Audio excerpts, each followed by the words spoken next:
Welcome back, everyone. My name is Adam Dickstein, and today I'm going to be discussing why leftist identity politics are in direct conflict with one of the main principles of classical liberalism, individuality, the belief that people should be judged by their individual character. Identity politics takes individuals and places them into identity groups, and judges those groups as a collective. These groups include, but are not limited to, black, female, Muslim, Hispanic, gay, etc.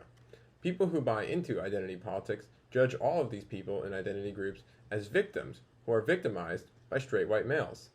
Leftist identity politics also goes hand in hand with the theory of intersectionality, that a person can identify with more than one of the identity groups and therefore be more victimized than a person who only identifies with one of the groups. All of these groups compete in a kind of oppression Olympics, with the gold medal going to the group that is most victimized and offended. Now, many of you might be thinking that what I just said is ridiculous, and I would agree with that.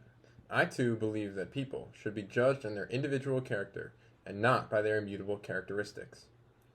Some of you also might be thinking that no one would ever believe something so ridiculous, and you would be wrong.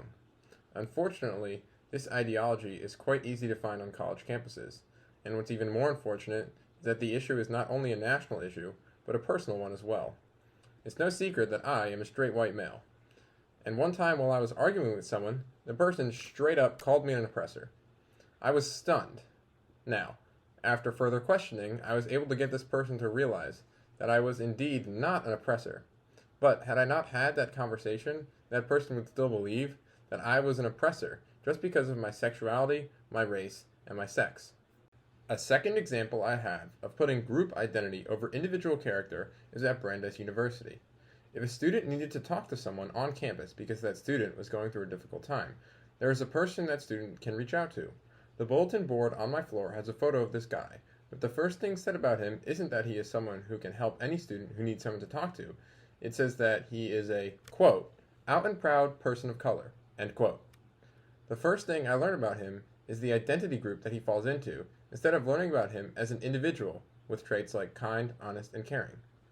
The elevation of the collective over the individual cuts directly against one of the core principles of classical liberalism, and it concerns me how many people believe in leftist identity politics and not the power of the individual.